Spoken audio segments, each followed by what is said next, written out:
الحمد لله رب العالمين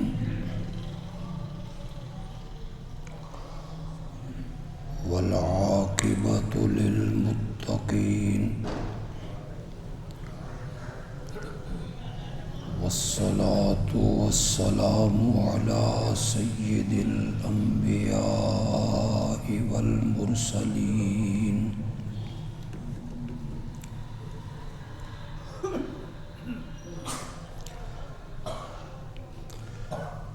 وعلى آله وأصحابه أجمعين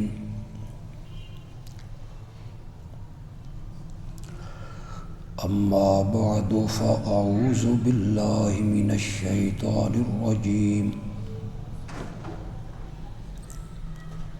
بسم الله الرحمن الرحيم الله لا إله إلا هو الحي القيوم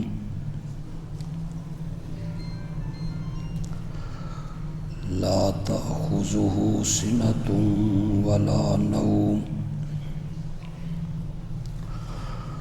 له ما في السماوات وما في الأرض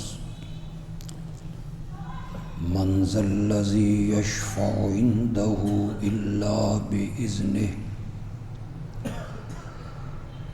يعلم ما بين أيديهم وما خلفهم ولا يحيطون بشيء من علمه إلا بما شاء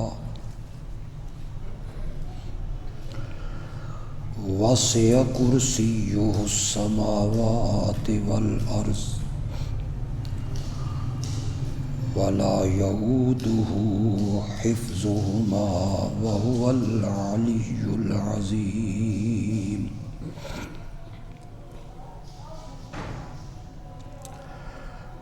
اللہ کے سوا کوئی الہ نہیں،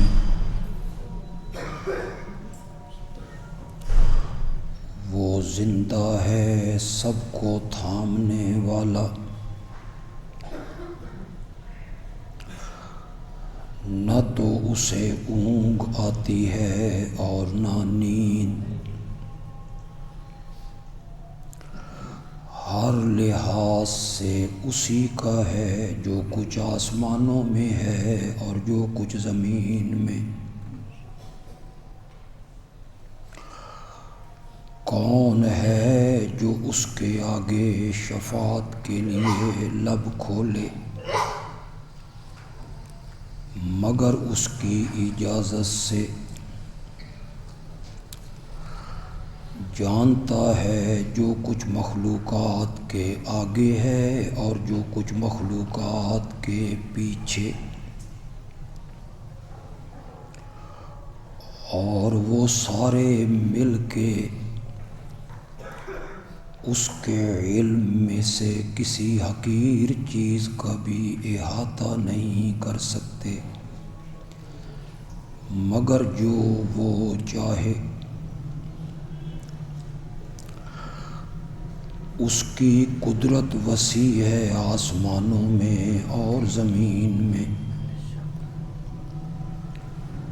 اور زمین و آسمان کی حفاظت کرنے سے وہ کبھی تھکتا بھی نہیں، اور وہ بلند و بالا ہے عظمتوں والا۔ اللہم صلی علی محمد وعلی آل محمد کما صلیت علی ابراہیم وعلی آل ابراہیم انک حمید مجید۔ اللہم بارک علی محمد وعلی آل محمد کما بارکت علی ابراہیم وعلی آل ابراہیم إنك حميد مجيد.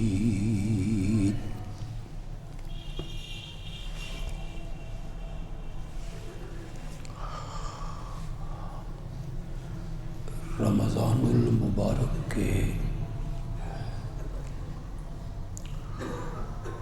پہلے جمعے کے خطبے میں آیت الکرسی کی تفسیر اور تشریح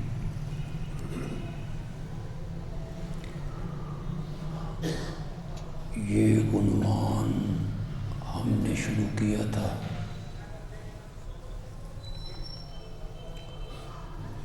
چار خطبوں میں آیت الکرسی کا ابتدائی جملہ اللہ لا الہ الا ہو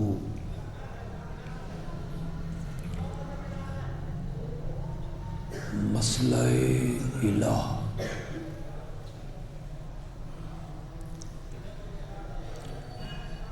الہ کون ہوتا ہے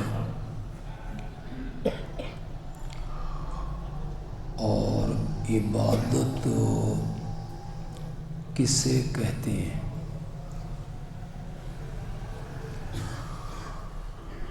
یہ سب کچھ ان خطبات میں بیان ہو چکا ہے.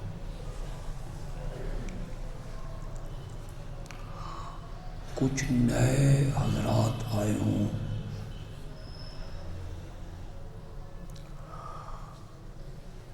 ان کے لیے عرض ہے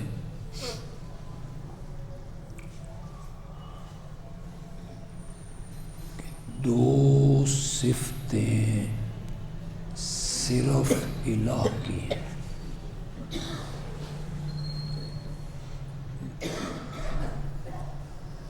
الہ کے علاوہ وہ صفتیں کسی میں بھی پائی نہیں جاتی.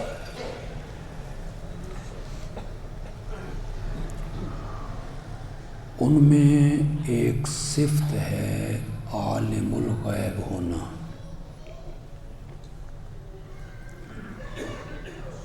اور دوسری صفت ہے مختار کل ہونا.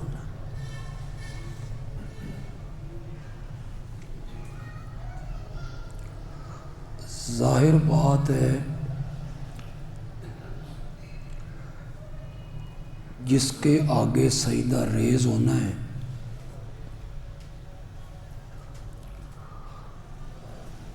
جس کے نام کی نظر و نیاز دینی،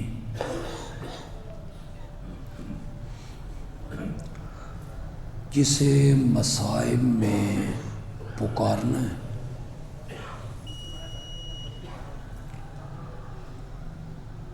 تو یہ چیزیں تب ہی ہوں گی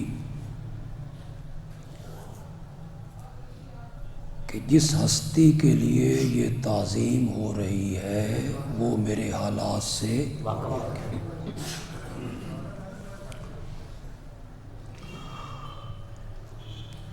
وہ عالم الغیب ہے، وہ علیم بذات الصدور ہے، وہ عالم الغیب والشہادہ ہے،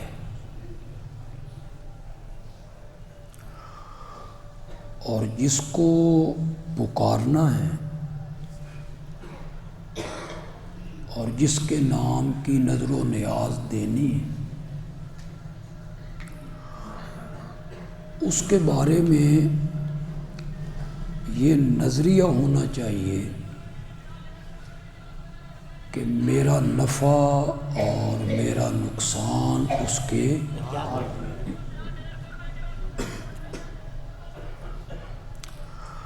نظر و نیاز دوں گا تو خوش ہوگا،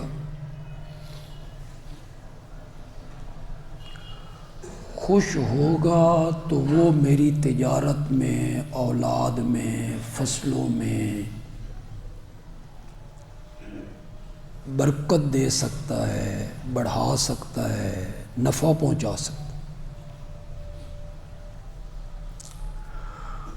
اور اگر میں اس کی تعظیم نہیں کروں گا تو وہ نقصان پہنچانے پر بھی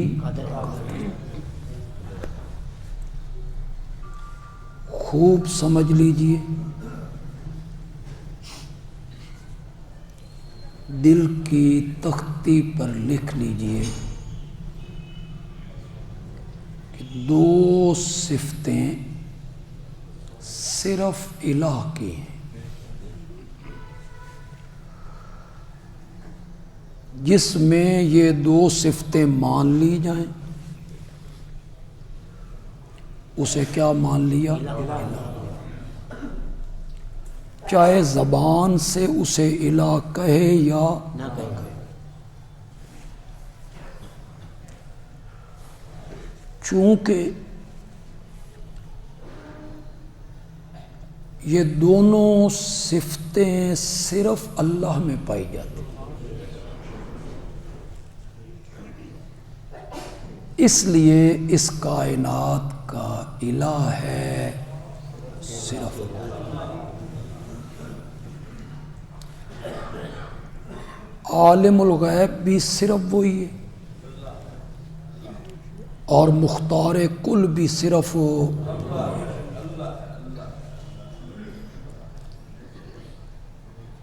اس لیے عبادت بھی صرف اسی کی۔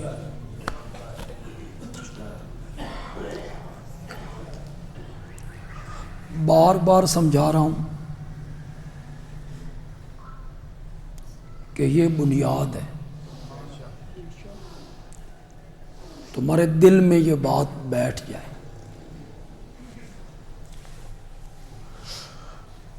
تجربہ کرنا ہو کسی عالم کے پاس چلے جائیں، کسی خطیب کے پاس چلے جائیں، اس سے جا کے پوچھیں کہ الہ کا مفہوم کیا ہے، الہ کا معنی کیا ہے، تو وہ یہی کہے گا نہیں کوئی معبود مگر اللہ، یا وہ مانا کرے گا نہیں کوئی عبادت کے لائق مگر اللہ۔ تو آپ یہ کہیں کہ معبود بھی عربی ہے، عبادت بھی عربی ہے، میں پنجابی ہوں، مجھے کیا پتہ ہے کہ عبادت کیا ہے؟ وہ کہے گا نہیں کوئی پوجا کے لائق، تو آپ کہیں یہ تو ہندی ہے، مجھے کیا معلوم کہ پوجا ہندی میں کیا ہوتی ہے؟ وہ کہے گا نہیں کوئی پرستش کے لائق، آپ کہیں یہ تو فارسی ہے، اور میں فارسی کی الف بے نہیں جانتا، محنتے میری زبان ہی سمجھاؤ، کوئی نہیں تمہیں سمجھائے گا، اس لیے کہ انہیں خود پتہ نہیں۔ یہ کوئی تعلی نہیں ہے، تحدی نہیں ہے، تکبر نہیں ہے، اللہ بنا دے، یہ تحدیث نعمت ہے کہ اللہ نے ہمیں قرآن کی سمجھ عطا دی، قرآن پہ ہماری نظر ہے۔ یہ مفہوم آپ کو کوئی نہیں سمجھائے، ہر تعظیم عبادت نہیں، کئی بار کہہ چکا ہوں، پھر سمجھانے کے لیے کہتا ہوں، حجر اسود کو چومنا عبادت ہے، ماں کے ماتھے کو چومنا عبادت نہیں، فرق بتاؤ نا، نرے چومنے کا نام تو عبادت نہیں، ورنہ ماں کا ماتھا آپ چومتے، بچوں کو آپ چومتے تو وہ بھی عبادت بنتا، وہ عبادت نہیں بنتا۔ اور حجر اسود کو جب آپ چومتے ہیں کیا بن جاتا ہے؟ نماز میں جب آپ دو زانو ہو کے بیٹھتے ہیں اتحیات میں، یہ عبادت بن جاتا ہے۔ آپ اپنے استاد کے سامنے، والد صاحب کے سامنے مؤدب ہو کر بیٹھ جائیں، وہ عبادت نہیں بنتی۔ یہ فرق ہمیں بھی بتاؤ نا۔ معلوم ہوا صرف دو زانو بیٹھنے کا نام تو عبادت نہیں۔ نماز میں قیام عبادت ہے، کھڑا ہونا۔ جب آپ شروع کرتے ہیں نماز، کھڑے ہوتے ہیں تو اس کو کہتے ہیں قیام۔ تو یہ کیا ہے؟ عبادت۔ آپ اپنے استاد کے سامنے تعظیم کے لیے کھڑے ہو گئے، آپ کے استاد تشریف لائے، والد صاحب آئے، آپ کے مرشد آئے، آپ کھڑے ہو گئے، وہ عبادت بنے گا؟ نہیں بنے۔ معلوم ہو نرا کھڑے ہونے کا نام تو عبادت نہیں۔ فرق بتائیے نا۔ فرق یہ ہے کہ نماز میں قیام عبادت بنے گا، حجر اسود کو چومنا عبادت بنے گا، اتحیات میں بیٹھنا عبادت بنے گا، اس کو ایک نظریہ عبادت بنائے گا، عقیدہ اسے عبادت بنائے گا۔ عقیدہ یہ جس کے سامنے کھڑا ہوں، جس کے سامنے اتحیات میں بیٹھا ہوں، حجر اسود کو چوم رہا ہوں، وہ مجھے دیکھ رہا ہے اور میں اسے۔ یہ عقیدہ اس تعظیم کو کیا بنا دے گا؟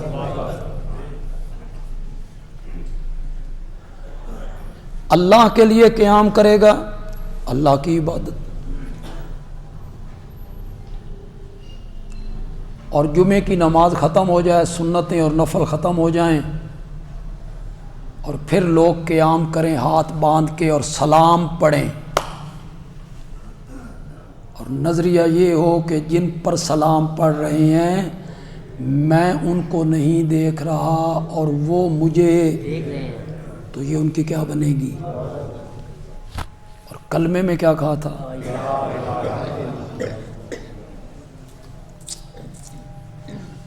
کسی قبر پہ دو زانو ہو کے بیٹھ گیا، یہ مجاور نہیں بیٹھے ہوتے، اس نظریے سے کہ صاحب قبر مجھے دیکھ رہا ہے، تو یہ دو زانو بیٹھنا کیا بن جائے گا؟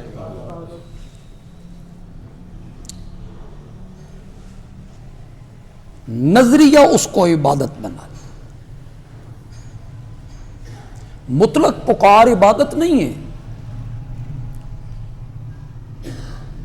احد کے میدان میں جب صحابہ کے پاؤں اکھڑ گئے، اچانک درے سے خالد بن ولید نے حملہ کر دیا، تو قرآن کہتا ہے وَالرَّسُولُ يَدْعُوكُمْ، رسول تمہیں پکار رہا تھا، تو وہ پکار عبادت ہے؟ نہیں عبادت۔ نبی پاک تمہیں آواز لگا رہے، ہر پکار عبادت نہیں بنے گی، وہ پکار عبادت بنے گی جو غائبانہ ہو۔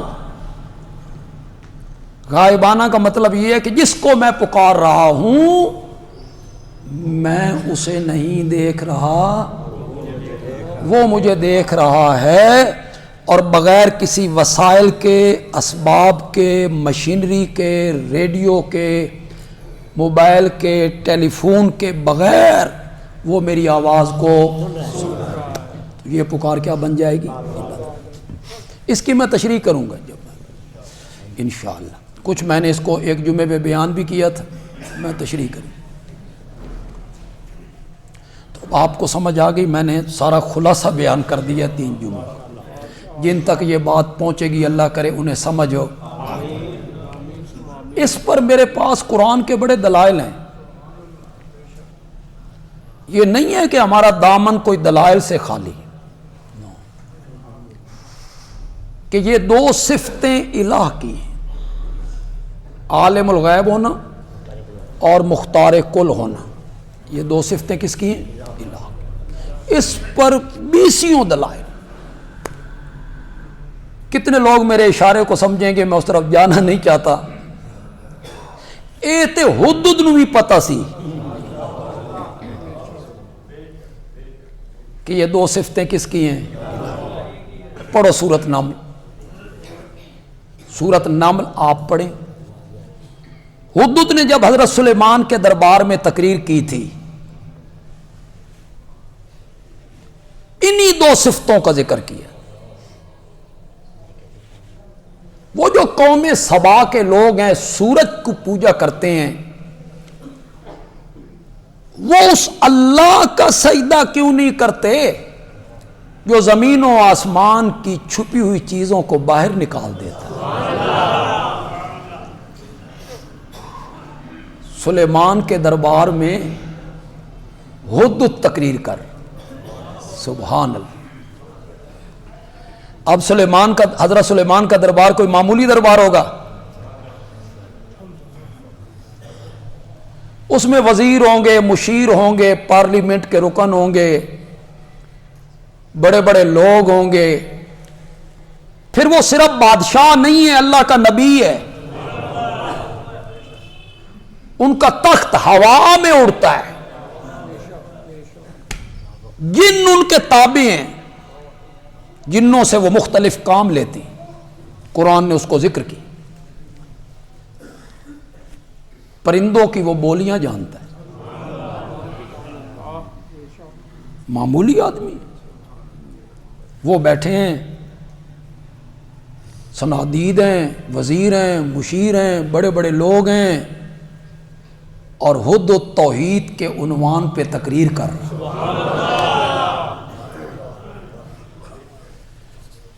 اللہ کو حدود کی تقریر اتنی پسند آئی، اسے قرآن کے ورقوں میں جگہ دے۔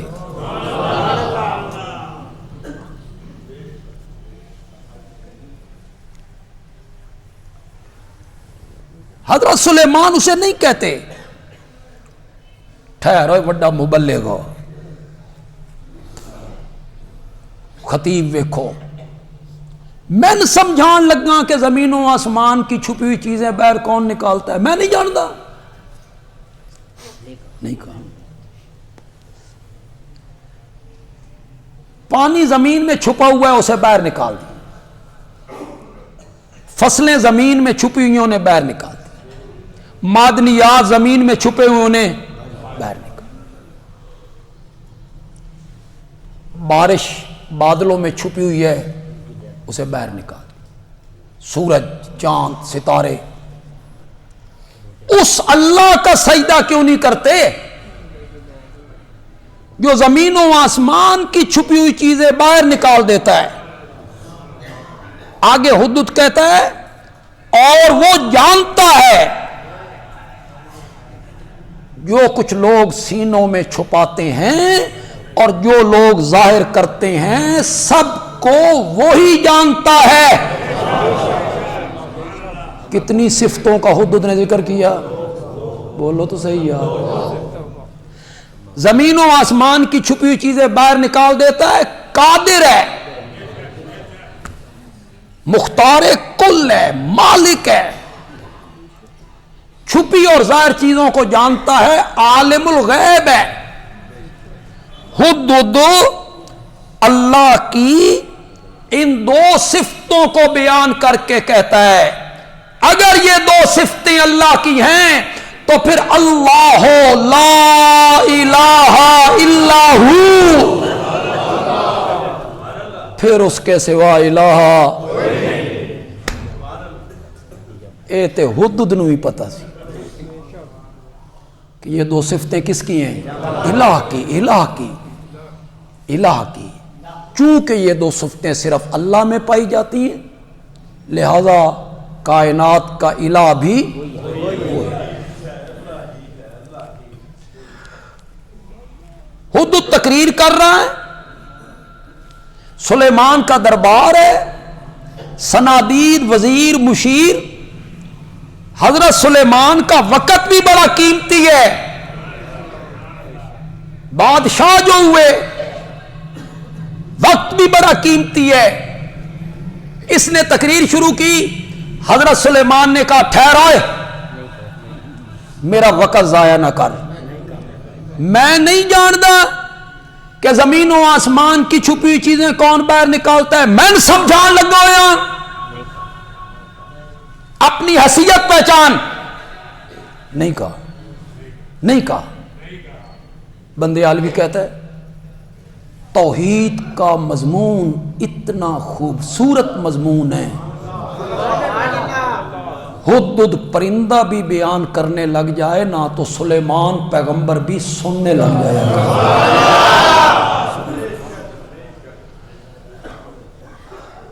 پتہ نہیں آپ کو لطف کیوں نہیں آتا،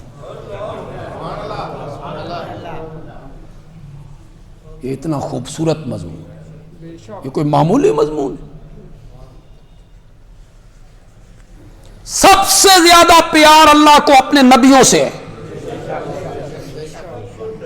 خلقت میں سب سے زیادہ محبت اللہ اپنے نبیوں سے کرتا ہے، اور نبیوں میں بھی خاتم النبیین سے صلی اللہ علیہ وسلم، میرے نبی سے، میرے نبی کی اداؤں کو قرآن بناتا ہے اللہ،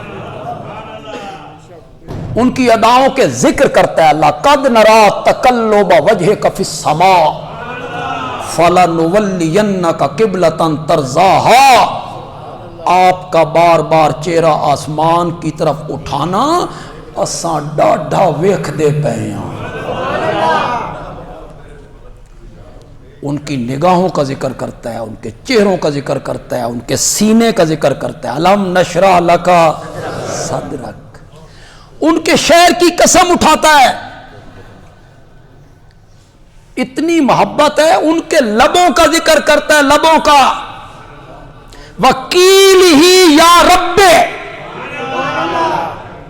وکیل ہی یا رب، میرے پیارے پیغمبر جن ہونٹوں سے تو میرا نام لیتا ہے نا، اور تو میری توحید بیان کرتا ہے نا، اور لوگ تجھے شاعر، ساحر، کذاب، مجنون کہتے ہیں نا، جن لبوں سے تو میری الوہیت کا ذکر کرتا ہے نا، لوگ تیرا راستہ روکتے ہیں، پتھروں کی بارش کرتی ہیں، قتل کی تدبیریں کرتی ہیں، میں کائنات کا رب تیرے ہونٹوں کی قسم اٹھاتا ہوں، وکیلہ یا رب۔ مقام کتنا اعلیٰ ہے، کتنا پیار ہے اللہ کو میرے نبی سے، کتنی محبت ہے اللہ کو میرے نبی سے۔ ان کی اداؤں کے تذکرے ہوتے ہیں، انہی کے بارے میں کہا جاتا ہے وَلَلْآخِرَةُ خَيْرٌ لَكَ مِنَ الْأُولَىٰ، آپ کی ہر آنے والی گھڑی پچھلی گھڑی سے بہتر ہوگی، وَلَسَوْفَ يُعْطِيكَ رَبُّكَ فَتَرْضَىٰ، میں تجھے اتنا دوں گا، اتنا دوں گا، اتنا دوں گا، تو خود بول اٹھے گا کہ میں راضی ہو گیا۔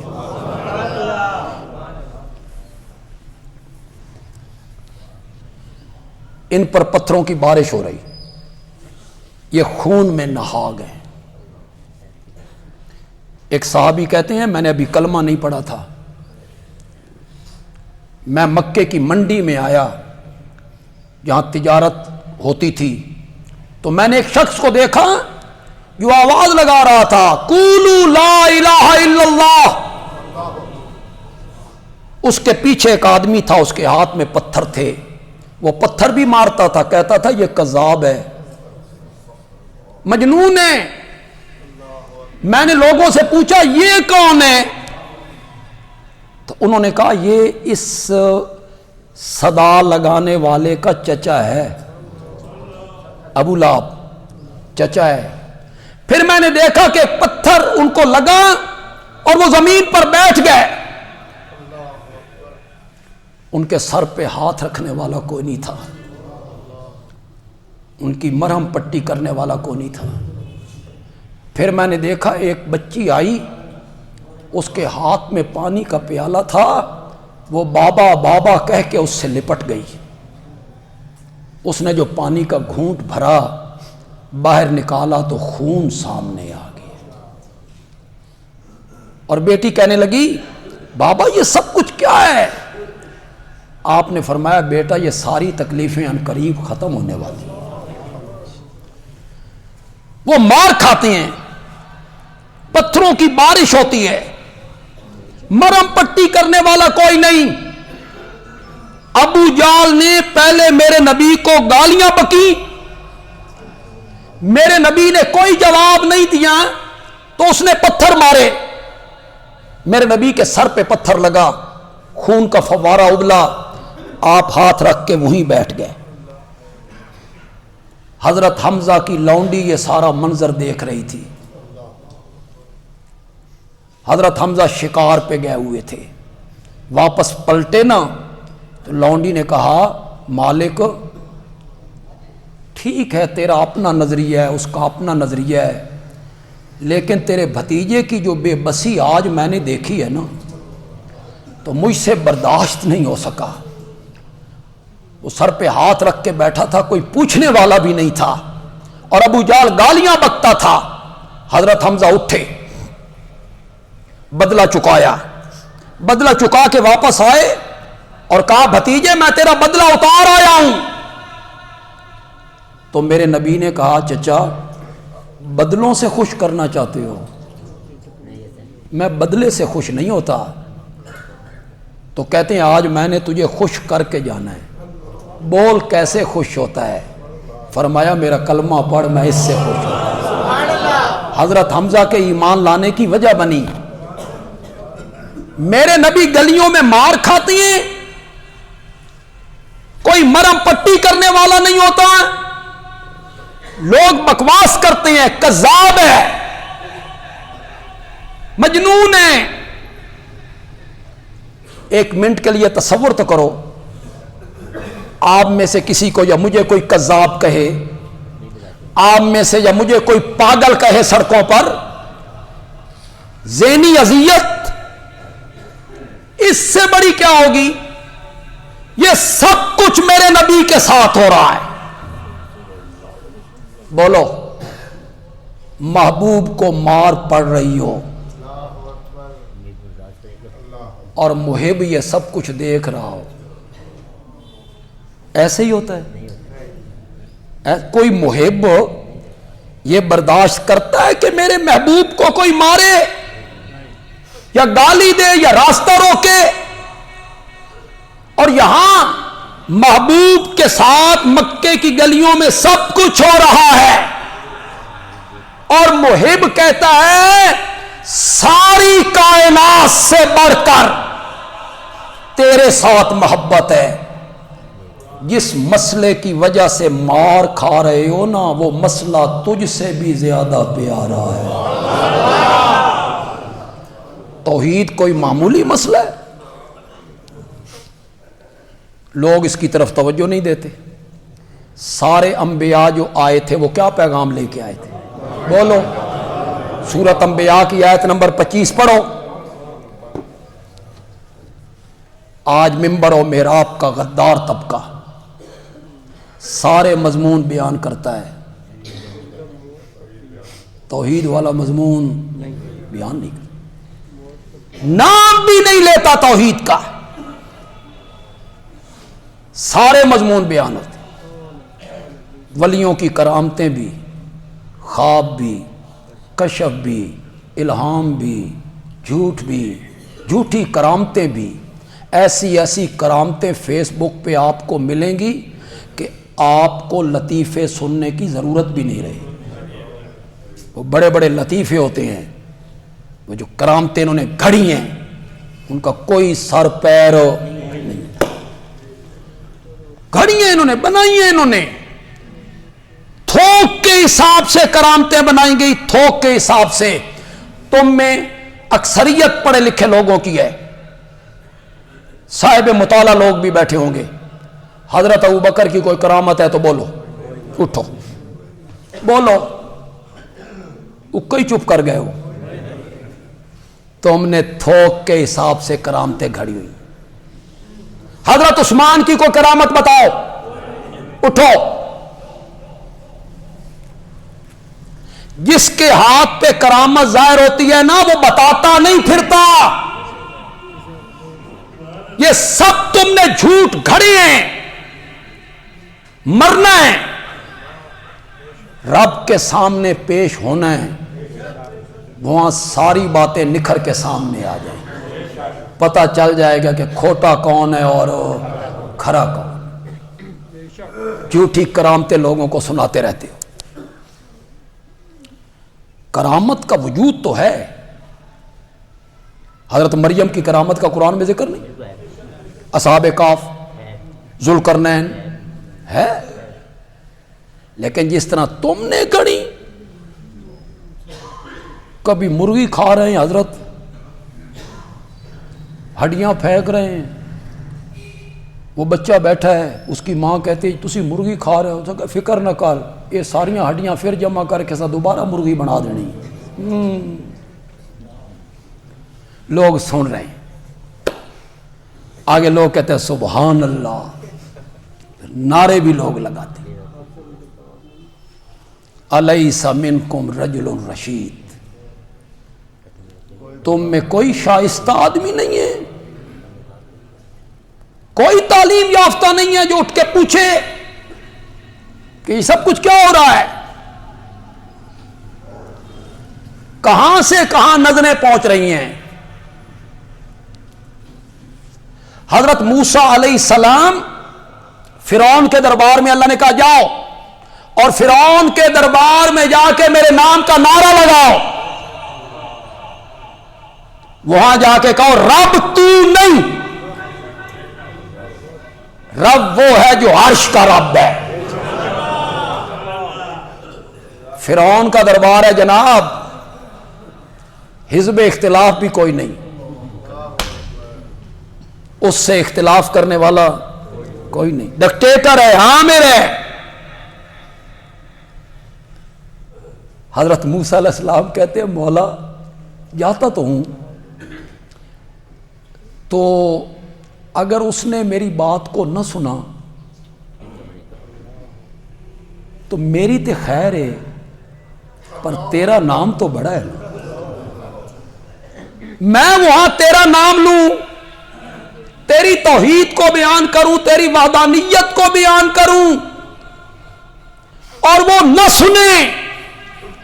اللہ نے فرمایا میرے پیغمبر جا اور فرعون کے دربار میں میرے نام کا نعرہ لگا، انا اسمع وارا، میں تجھے دیکھوں گا اور عرش سے اتر کے میں تیری تقریر کو سنوں گا. یہ مسئلہ کوئی معمولی مسئلہ ہے. انا اسمع، میں سنوں گا، میں دیکھوں گا.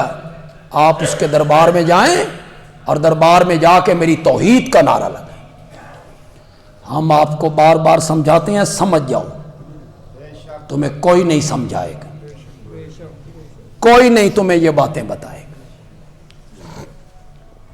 الہ کا میں نے معنی بھی سمجھا دیا آپ کو، عبادت کی تعریف بھی میں نے سمجھا دی. عبادت کی جو اقسام ہے نا وہ 3 ہیں، پھر یاد کر لو.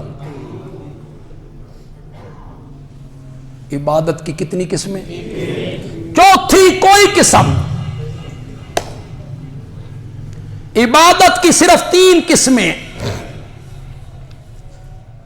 یا عبادت کا تعلق ہوگا زبان سے، کس سے؟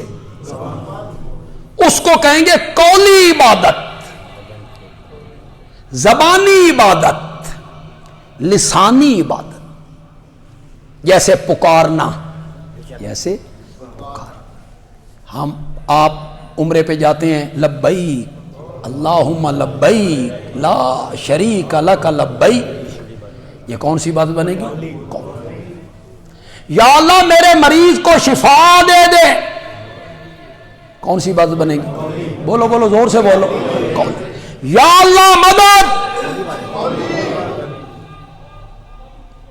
اتنی بڑی. اگلی گل آپ سمجھ. ساریاں گلاں میرے کول نہ کروائیاں، کوئی سمجھدار بن. یا اللہ مدد، یہ کیا عبادت ہے؟ کس کی؟ جی نماز میں آپ کہتے ہیں سبحان ربی العظیم، سبحان ربی الاعلی، سبحان اللہ، الحمدللہ، یہ سب کیا ہے؟ پکارنا، صدا لگانا. دوسری عبادت کی قسم ہے بدنی، جس کا تعلق کس کے ساتھ ہوگا؟ ہاتھ باندھنا، رکوع کرنا، سجدہ کرنا، اتحیات میں بیٹھنا، احرام ہو. میرے پاس ویکھو نیند نہیں آئے گی. احرام باندھنا، بیت اللہ کا طواف کرنا، صفا اور مروہ کے درمیان سعی کرنا، عرفات میں جانا، شیطان کو کنکریاں مارنا، یہ سب کون سی عبادت ہے؟ بدنی. بدنی. عبادت کی تیسری قسم ہے مالی، جس کا تعلق کس کے ساتھ ہوگا؟ مال کے ساتھ، چوپایوں کے ساتھ، جانوروں کے ساتھ، دولت کے ساتھ، اناج کے ساتھ، پیداوار کے ساتھ. اس میں زکوٰۃ، عشر، فطرانہ، قربانی. یہ قربانی لے تھوڑے جہاں سیرنج کیتا جی کی گل ہے آندھی پئی ہوں سمجھ آ جا سی یہ مالی ہے کہ نہیں. جب کسی گائے کو آپ ہاتھ لگائیں گے وہ کہیں گے 4 لاکھ کی ہے، یہ کون سی عبادت ہو گئی؟ مالی. قربانی، صدقہ، خیرات، منت ماننا. منت ماننا، میرا مریض ٹھیک ہو گیا تو میں رب کی راہ میں دیگ اتاروں گا. یہ کون سی بات ہو گئی؟ قولی بھی ہو گئی، قولی بھی ہو گئی، قولی بھی ہو گئی. اور میرا مریض ٹھیک ہو گیا نا، اللہ کے رستے میں دیگ اتار کے فلاں مدرسے میں پہنچاؤں گا. میرا مریض ٹھیک ہو گیا نا، اتنے پیسے مسجد کے لیے دوں گا. منت ماننا تو ساتھ ہو سکھ لینا. کیا؟ سکھ لینا. اور جب آپ منت مانتے ہیں تو آپ کو اس وقت سمجھ نہیں آتی. بندے منت مانتے ہیں میرا فلاں کام ہو گیا تو 1000 رکعت نماز نفل پڑھوں گا. کتنی؟ کم ہو گیا ہوں چکر. اب ہمارے پاس آ کے استاد جی کوئی راہ کڈو آنا. تو یہ منت مانتے ہوئے سوچنا تھا نا، منت مانتے ہوئے. ویسے ایک بات سن لیں، منت سے کچھ نہیں ہوتا. میرے آقا نے فرمایا منت سے کچھ نہیں ہوتا. میرے آقا نے فرمایا، میں نہیں کہہ رہا ہوں، منت سے کچھ نہیں ہوتا. صرف یہ ہوتا ہے کنجوس آدمی کا تھوڑا سا مال. بس یہ نہیں ہوا کہ منت مانی تو مریض ٹھیک ہو گیا نا، منت مانی تو مقدمے سے رہائی مل گئی نا. منت کیا ہے؟ اللہ نال سودے بازی. اللہ نال پہلے تو میرے بیمار نو ٹھیک کر تاں میں پیسے دینے نہیں. انا للہ و انا الیہ راجعون. رب سے سودے بازی ہو رہی ہے، پہلے تو کر پھر میں دوں گا. منت سے کچھ نہیں ہوتا. اس کے بجائے صدقہ کیا کرو. کیا کیا کرو؟ صدقہ کیا. اللہ کی راہ میں ہر روز صدقہ کیا. یہ جو غریب آدمی بیٹھے ہو، دہاڑی دار، 500 600 700 800 1000 کی دہاڑی، پھر مجھے پتہ ہے کہ گھر کا خرچہ چلانا کتنا مشکل ہو گیا ہے غریب آدمی کے لیے. تم بھی خرچہ صدقہ کیا کرو. میرے آقا نے فرمایا چاہے کھجور کا ایک دانہ ہو، کھجور کا ایک دانہ، ایک مٹھ جاؤ صدقہ کرو، صدقے کی عادت ڈال لو، ہسپتالاں تو جان چھوٹ جائے گی. عادت ڈالو، صدقے کی عادت ڈال لو، مصیبتوں سے جان چھوٹ جائے گی، دکھوں سے. اس لیے بندیالوی کیوں کر اتنی پکی بات کہ صدقہ کرو مصیبتوں سے جان چھوٹ جائے گی، بندیالوی حتمی طور پہ کیوں کہہ رہا ہے؟ اس لیے کہ میں سمجھتا ہوں یہ زمین اوپر جا سکتی ہے، آسمان قدموں کے نیچے آ سکتا ہے، سورج اپنی روشنی کھو سکتا ہے، چاند اپنی ضیاء پاشیاں کھو سکتا ہے، ستارے جگمگانا بھول سکتی ہیں، سمندر راستہ بدل سکتے ہیں، پہاڑ اپنی جگہ سے ٹل سکتے ہیں، تقدیر بدل سکتی ہے، تدبیر ٹل سکتی ہے، آمنہ کے لال کی کوئی بات غلط نہیں ہو سکتی ہے، نہیں ہو سکتا. مجھے یہ یقین ہے، اپنے آقا کے ارشاد پر مجھے یقین ہے، اس یقین کے طور پہ کہتا ہوں صدقہ کیا کرو، مصیبتوں سے جان چھوٹ جائے گی. کہ میرے آقا نے فرمایا الصدقات دافع البلیات، صدقے مصیبتوں کو ٹال دیتے ہیں، صدقے مصیبتوں کو ٹال دیتے ہیں. صدقہ کیا کرو، ہر روز صدقہ کیا.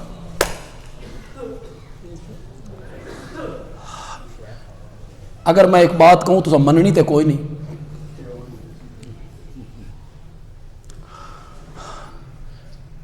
صدقے کا سب سے بڑا مصرف جو ہے نا وہ دین کے علوم پڑھنے والے طالب علم. میں یہ نہیں کہتا کہ آپ کے غریب رشتہ دار برادری ان کو نہ دیں، پہلا حق ہی. میں ایسا خطیب نہیں ہوں جو صرف کہوں بھائی ادھے نہیں دینا، نا، پہلا حق رشتہ داروں کا. جو آپ کے رشتہ دار ہیں، غریب ہیں، سفید پوش ہیں، انہیں صدقہ دیں. لیکن جو دینی علوم پڑھنے والے طالب علم ہیں ان کو جو کچھ آپ دیں گے یہ صدقہ جاریہ ہوگا. صدقہ یہ علم پڑھیں گے، ان کے لیے کتابیں خریدی جائیں گی، پھر یہ عالم بن کے جہاں جہاں پڑھاتے رہیں گے آپ کو ثواب ہو. کچھ باتیں یقین بھی کیا کرو، کچھ باتیں یقینی ہوتی. میں نے راولپنڈی میں پڑھا تو ہمیں قرآن کا ایک ایک نسخہ دیا گیا، اس پر لکھنے کے لیے ایک ایک نسخہ ہمیں فراہم کیا. اس پر میں نے نوٹ لکھے، کسی آیت کا کوئی مفہوم ہے، کوئی ربط ہے، کسی لفظ کا کوئی معنی ہے، اسے میں نے لکھا. یہ سن 1973 کی بات. تعجب بھی تو آپ کو نہیں ہوا ہوگا. 1973 کتنے سال ہو گئے ہوں گے؟ 51 سال. کچھ گھٹاؤ یار. وہ قرآن کا نسخہ آج بھی میرے پاس موجود ہے، 51 سال کے بعد آج بھی میرے پاس. مجھے آج بھی جب کبھی تردد ہوتا ہے کسی آیت میں اور میرا شرح صدر نہیں ہو رہا ہوتا ہے تو میں وہ نسخہ نکالتا ہوں، اسے میں دیکھتا ہوں کہ اس پر میں نے کوئی نوٹ لکھا، مجھے بارہا وہ نوٹ مل جاتے. مجھے یقین ہے کہ جس آدمی کی رقم سے وہ نسخہ خریدا گیا وہ اللہ کے پاس چلا گیا ہوگا، لیکن اس کا ثواب اسے مل رہا. ان باتوں کو سوچیے.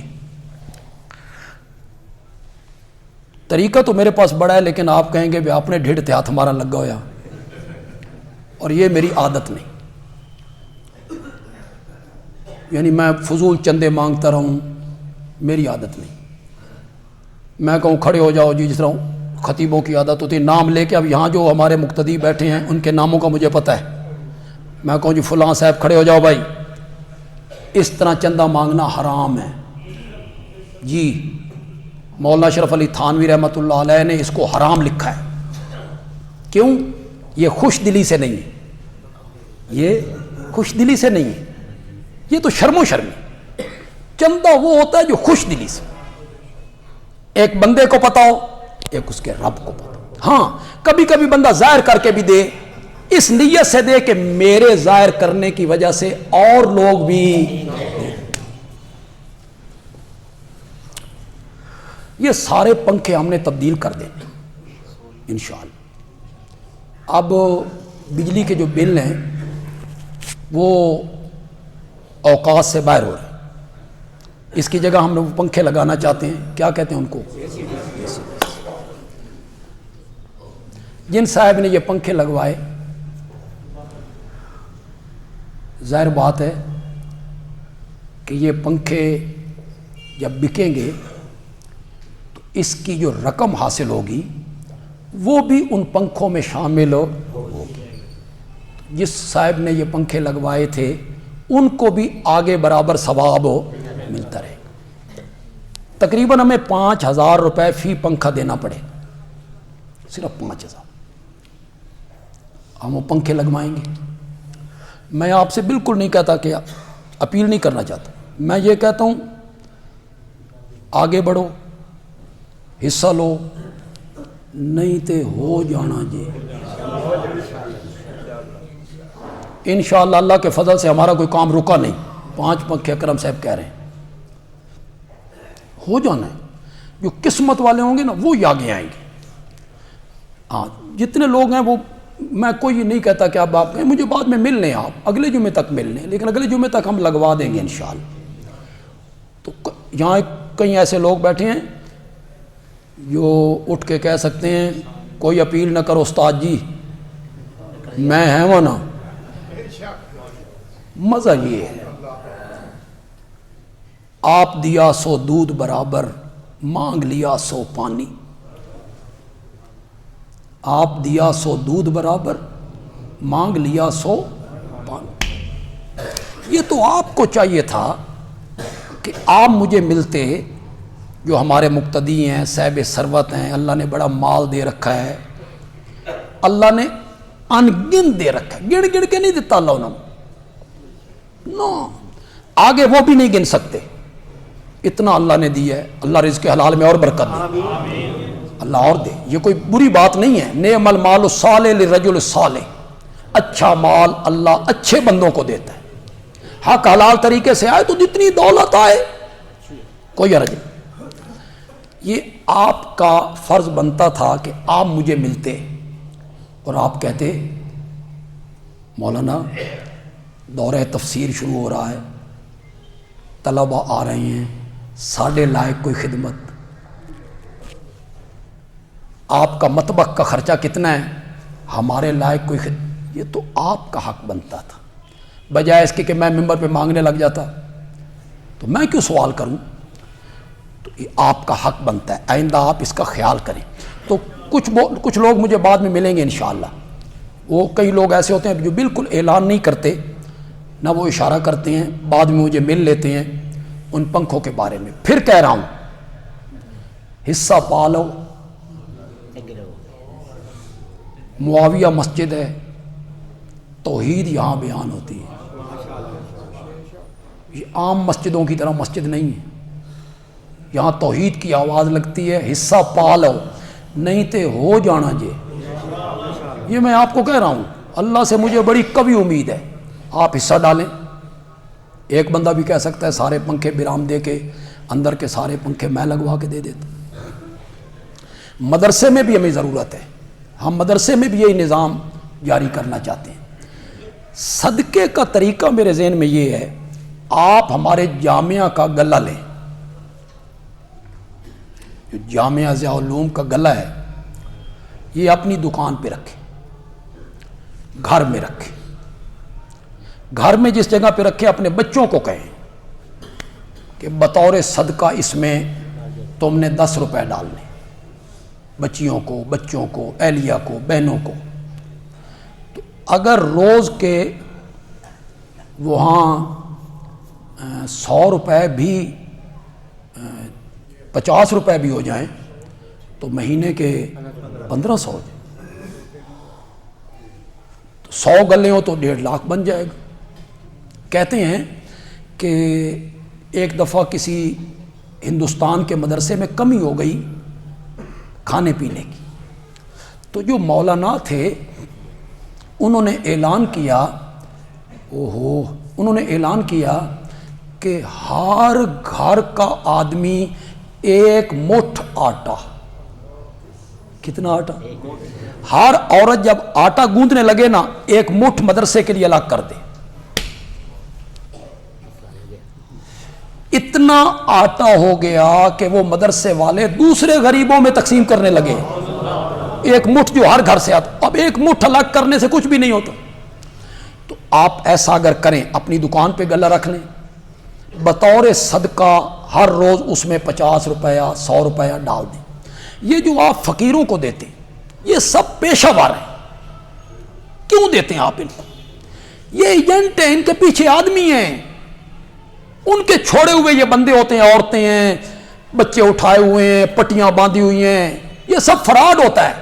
آپ 10 روپے اٹھا کے دے دیتے ہیں، کیوں دیتے ہیں آپ؟ اچھی جگہ پہ کیوں صرف نہیں کرتے؟